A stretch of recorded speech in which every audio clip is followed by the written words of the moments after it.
السلام عليكم aad baan imantiin salaam maalin wanaagsan galab wanaagsan farxadooda ka codsanaya subscribe iyo like waana mahadsantahay meel kastoo joogto sharaf baad leedahay maanta waxaan doonayaa in ka hadlo sanadka cusub iyo qorshayaasha waxaan ognahay sanadka hadda wuu sii dhammaanayaa kii cusub aa soo dhow markaa qof kasto inta badan wuxuu samaystaa qorshayaal buug buu soo qaataa waxbuu meel kusii qortaa laakiin dadka intooda badan markii sanadka bilowgiisa la gaaro ilaa bisha saddexaad afraad waxaa arkaysaa qofkii halkiisa dana taagan ama wuxuu qorshaystaba iska ilaawo oo noloshiisa caadiga iska wata markaa si aysan taasi kugu dhicin sanadka cusub ayaan doonayaa badan kula wadaago talooyin ku anfacaya marka waxaan ka codsanayaa subscribe iyo like waana mahadsantahay soo dhawaada qof kastoo ii saaran waxaan leeyahay aad baad mahadsantahay ka mid noqo asxaabta farxadodan waana mahadsantahay soo dhawaada marka si aad horumar u gaadho sanadkan uu ku noqdo sanad noloshaada aad wax ka beddeshay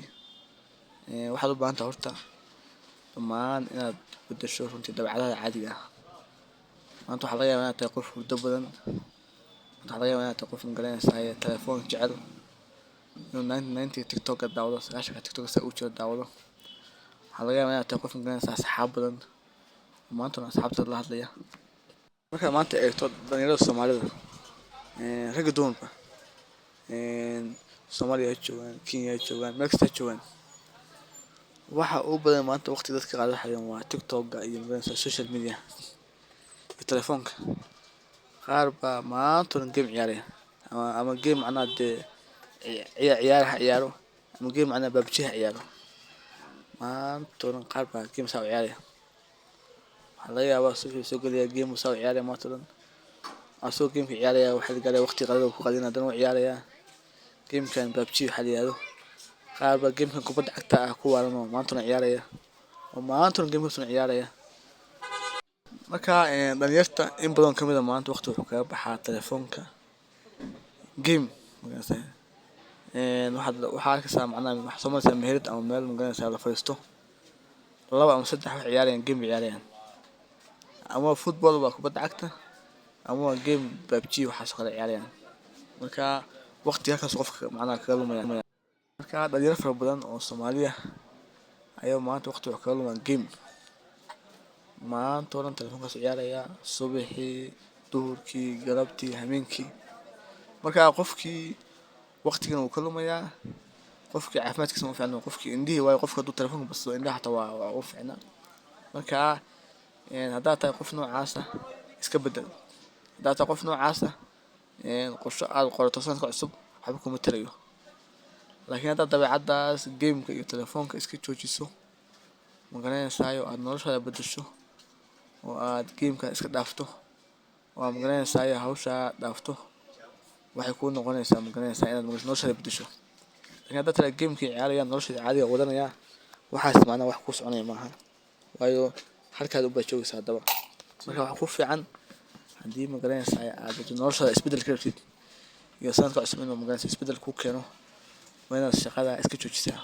waa inaad gameka dhammaan joojisaa hadduu yahay PUBG iyo hadduu yahay gameka ciyaaraha waayo wuxuu kaa cunayaa waqti badan waqti fara badan waxaa laga yaabaa maalintii markaad subaxii soo toosto inuu magaranaysaa waqtigaada ugu badan gameka qaato taasna waxay keenaysaa inaad waxba qabsan inaad fikirin laakiin gameka dee maanta aad ka fikirto marka haddaad doonaysid 2025 inuu noqdo sanad noloshaada wax ka beddela qorshayaasha aad qortana uu kuu noqdo qorshe kuu shaqeeya waa inaad gameka iska dhaaftaa hadduu yahay PUBG hadduu yahay gameka ciyaaraha iska delete waayo haddii aad tirahdid waxaan qoranayaa qorshayaal sanadka cusub hamigaasaan leeyahay waxaas rabaa inaan qabsado waxaa rabaa inaan shaqaysto waxaa rabaa inaan meeshaa tago waxaasoo dhan kuma shaqaynayaan haddii aad hawshaada caadiga ah sii wado markaa si hawshaada caadiga ah aad iskaga dhaafto waa inaad magaranaysaa gameka joojisaa waa inaad salaada waqtiga hore tagtaa waa inaad subaxa tukataa waa inaad salaada waqtigeeda ku ilaalisaa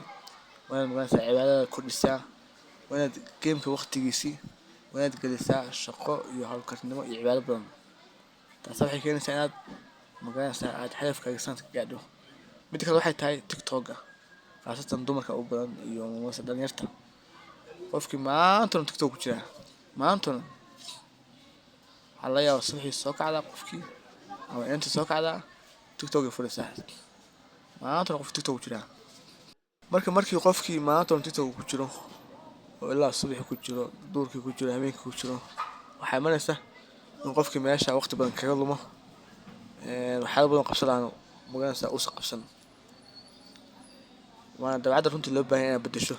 Waayo sanadka cusub hadduu dhasho, qorshayaal aad qorato, qorshayaashaas ma gaari kartid ilaa dabeecaddan aad ka beddesho. Waayo markaad 90 TikTok daawanayso, marka haddii aad tahay wiil ama gabar dabeecaddaa leh oo TikTok ku waalan, runtii waxaan ku leeyahay iska yaree. Waayo TikTok wuxuu kaa dhigayaa caajis, wuxuu kaa dhigayaa inaadan waxba qabsan, wuxuu kaa dhigayaa maanta oo dhan saa indhaha ugu hayso. Markaad saa indhaha ugu haysana, yacni runtii wuxuu leeyahay khasaarooyin badan buu leeyahay. Kow, indhaha runtii uma fiicna maanta inaad telefoon daawato. Waa midda labaad oo runtii waqti badan baa kaa lumaya. Waqti fara badan oo aad ku shaqaysan lahayd, wax ku qabsan lahayd, wax ku baran lahayd, cibaado ku samaysan lahayd, tasbiix ku aqrisan lahayd baa kaa lumaya. Marka TikTok yacni runtii iska yaree. Sanadka cusub markaad qorshe qorato, qorshayaashaada ka mid dhig, TikTok waa inaad iska yareeyaan. Taasina marka waxay keenaysaa inaad dabeecadda aad beddeshay, TikTok aad ku waalneed, inaad magaranaysaa waxyaalo badan oo noloshaada faa'iido u ah ama qorshayaashaada ka mid ah aad ku qabsato. Sida kasoo qaad waxaad rabtay inaad koorsooyin online ah barato. Koorsooyinka online ka ahaa waa ka caajisaysaa haddii TikTok maanta daawanaysid. Maanta markaad leedahay Xaliimo maxay tiri, Cabdi muxuu yiri, waxaasaa la sheegay, hebelaa la soo qarxiyay, hebelaa live ku jira, gift dir. Marka maanta waxaas aad noloshaada ku mashquuliso, yacni waxyaalo badan oo qabsan lahayd baa kaa lumaya, waqti baa kaa lumaya. Marka haddii aad tahay qof TikTok ku waalan, dabeecaddaas beddel. Dabeecaddaas beddel, iska dhaaf. Qof yacni iska dayn kara ma jiro, laakiin maalinta markay u yartahay hal mar soo gal, laakiin iska daa. Haddii qof lacag ka sameeya aad tahay kale waa laga yaabaa inaad magaranaysaa meesha ku waalan tahay. Laakiin haddaad qof tahay daawadaha, runtii waqtigaanu kaa lumin. Waayo waqtigaa runtii waa wax u miisaasto. Hantida maanta qofka saas waa waqtiga ka faa'iidayso. Waxyaalaha magaca TikTok iska dhaaf. Waa midda labaadee aad u baahan tahay inaad beddesho waxay tahay, ama saddexaadba waa inaad dabeecaddaada asxaabta beddeshaa. Dadka inta badan maanta waxaa waqti kaga saaraya asxaabta. Asxaab baa leedahay, meel baa la aadayaa, waqti baa la qaadanayaa. Waxaa laga yaabaa 5 saac 6 saac wax la fadhiyaa maqaayad, wax laga hadlayo ma leh. Hebel saan tiri, hebel saan u yiri, ama waxaa laga hadlaya ciyaaro. Waxaasna qofka waqti ka luminayaan. Marka haddaad doonaysid in qorshaha sanadka cusub uu hirgalo, waa inaad sheekada iska dhaaftaa, waa inaad asxaabta yareysaa, waa inaad fadhi-ku-dirirka joojisaa, waa inaad naftaada xoogga saartaa. Aniga shaqsi baan ahay, maxaan naftayda u qaban karaa, maxaan samayn karaa. Laakiin markaad fadhi-ku-dirir fadhiisato, 5 saac 6 saac kaa cunto, waqtigu kaa dhamaado, runtii wax qabso ma leh. Waxaa kastaa maalinta waa soo kacday, maanta oo dhan fadhi-ku-dirir, maqaaxi, asxaab, sheeko, habeenkii xaafadda imanaysaa. Maalinta wax qabsata ma jiro. Taasina runtii khasaare kugu tahay noloshaada iyo cimrigaada. Marka waxaan ku oran lahaa dabeecaddaasna waa inaad beddeshaa. Aad u mahadsantahay. Soo dhawaada dhammaantiin. Waxaan kaa codsanaa markaad subscribe iyo like soo dhawaada dhammaantiin.